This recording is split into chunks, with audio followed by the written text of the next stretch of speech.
Pompey Sound. Updates, the latest from Fratton Park, on the hour, every hour. Fueled by Piglet's Pantry. Click pigletspantry.co.uk to get your fill. Paddy Lane's future at Portsmouth hangs in the balance as boss John Mousinho lays out clear expectations for the fan favourite and League One champion. Mousinho has challenged Lane to step up his game significantly next season, making it clear the winger needs to prove he's championship calibre. While Lane hasn't been told to look elsewhere, unlike some teammates, he'll need to show he belongs at the higher level. It's been a tale of 2 seasons for the 24-year-old.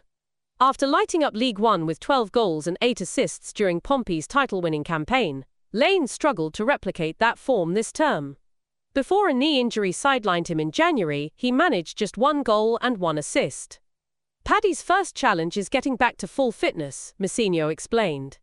Then he needs to reach that next level, both in terms of sharpness and championship athleticism. He's got to come back firing and prove he can be a championship winger. The boss was candid about the increased demands Lane will face. He'll be up against better defenders, better athletes. It's a different level entirely. This isn't just about physical preparation. He needs to be ready football-wise too. While some players like Christian Sadie have been given the green light to seek opportunities elsewhere, Lane's situation is more nuanced. The former Fleetwood man, entering the final year of his contract, has been given a clear mission: show he can cut it in the championship. It's another big year for him, Mousinho added. I've told him he needs to make a massive impact when he returns. He needs to be even better than he was this time last year. The opportunity is there for him to grab. Paddy Lane, yet another Pompey footballer who spent last season recovering from injury. So let's talk about the injuries situation at Pompey and elsewhere. John Mousinho has touched on the possibility that things like lots of travel, cooped up in a bus, and pitches being heavier, holding the stud, could have played a part in the extensive hamstring injuries, ACL injuries that have dogged our season and the season before that and before that. And it's the same for lots of other clubs as well. And I've been sent some interesting research by a listener. Thank you, Joe, for this. It shows that since the year 2000, so that's 25 years, over a 25-year period, players are now covering less distance on average and spending fewer minutes on the pitch than was the case. Now, this is simply down to the substitute changes. So many players now don't play the full 90 minutes. Well, 98 minutes, of course, because the game does last longer than it used to. Referee used to blow the whistle after 45 minutes, first half and second half, on the nose. Maybe if there was some obvious injury time, they'd add a little bit, but it wasn't stipulated how much. Nobody held a board up. But nowadays, 98 minutes is about the average duration of a professional football match. But the majority of players don't play those 98 minutes. And so the number of minutes on the pitch and the distances covered are down from 25 years ago. Not a lot, but they are down, towards 10% down. This is taking into consideration all players whose statistics are made available. Now, where it gets interesting, really interesting, is as follows. The number of passes that players make over the last 25 years is up nearly 30% because of the way the game is being played. It's a ping, ping, ping game now. There aren't any, well, very few leisurely passes across the pitch from one side to the other. It's all ping, ping, ping. So players are making more passes. Does that put a greater stress on their knee joints and their hamstrings? I don't know. This research doesn't go into that, but you can only, I think, assume that it might play a part. What plays a terrific part, perhaps, in this enormous increase in the number of injuries that all professional football clubs now are having to deal with, surely is the astonishing statistic that since 2005, that's just 20 years, 2 decades, the number of sprints that players have to perform is up 80%. That's nearly double. Footballers are now having to sprint on double the occasions now that they were 10, 20 years ago. And that's obviously a huge change in the way the game is played.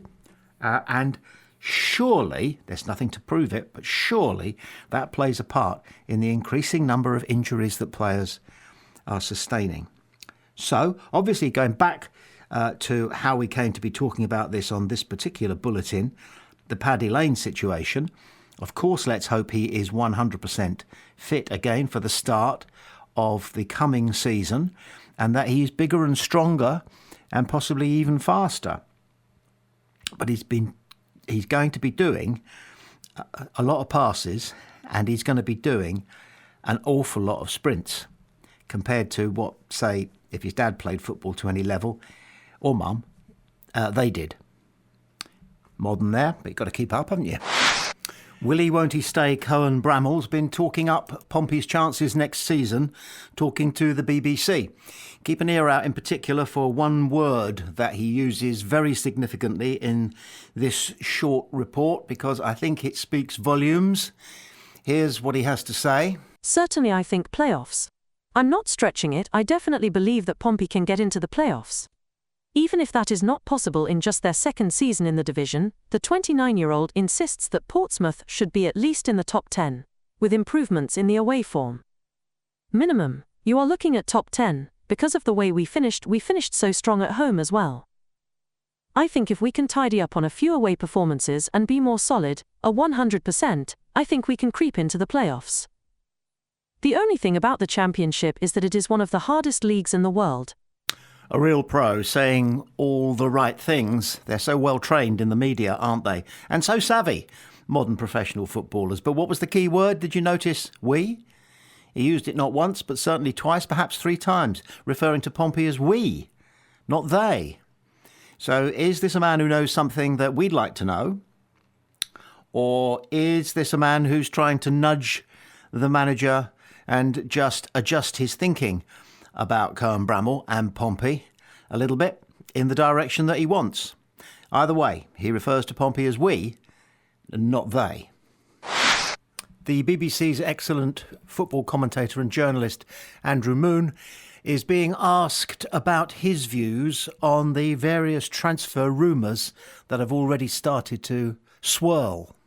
Portsmouth are preparing for their second season in the Championship after finishing 16th in their return to the second tier. Following last summer's solid investment in the squad, the club's leadership looks set to back another push in the transfer market. The rumour mill is already churning, with several names linked to Pompey. One intriguing prospect was Miyalbi AIF's Abdoulaye Mana, who reportedly caught the eye of Premier League sides Burnley, Bournemouth and Brighton. However, BBC South's Andrew Moon has since cooled speculation about Portsmouth's interest in the 20-year-old. Moon also dismissed links to Ryan Ledson, who was previously targeted in January before his release from Preston North End, and Nectar Triantis as potential summer arrivals. While the transfer window hasn't officially opened yet, Pompey's recruitment needs are clear, particularly up front. Despite having top scorer Colby Bishop and promising youngster Thomas Waddingham, the club faces departures in the striking department. Kusini Youngi will leave when his contract expires, Brighton loanee Marco Mahoney returns to his parent club, and Christian Sadie could be sold. Though Mana won't be the answer to their attacking needs, Portsmouth will surely be looking to strengthen their forward line as they aim to build on last season's showing in the Championship. We should put our hands together in gratitude for Andrew Moon from time to time, because you now have to listen to the commentaries provided by various other broadcast organisations. Now there are so many of them. That's when you come to realise what a good service we get from the BBC and the audio and sometimes visual commentaries of Andrew Moon, in tandem, of course, with the equally excellent Guy Whittingham. But it's as a pundit that he's just been called on to run his rule over the various rumours that are flying around. He dismisses 1, he dismisses 2, he dismisses 3, but he leaves us with something that we've been talking about on Pompey Sound for the last couple of days, and that is that there's a clear need for a new striker.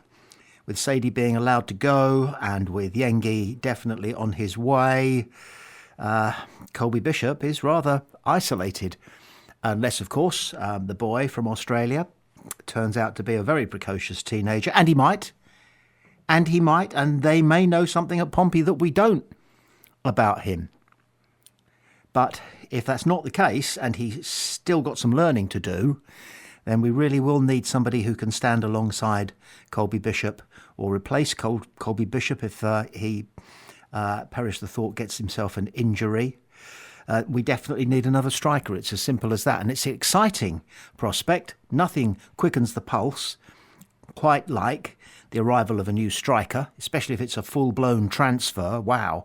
Makes you feel as though you are, playing with the big boys if you start buying strikers for seven-figure sums, which is what a lot of fans want and almost demand. But we have to remember that they know what they're doing at Fratton Park these days. And if that happens, it happens. More likely they will find somebody who will turn into a Colby Bishop, which is what we did with Colby Bishop. And plenty of other players as well, much underrated by other coaches, managers, probably agents too. But you get them down to Fratton Park because we know what to do with their potential, and they can turn into not just an asset, but a player who can change things on the pitch. So that's the situation there. Well done, Andrew Moon. And power to you in the coming season. Hope you have a nice holiday, and we look forward to your pearls of wisdom on Saturday afternoons.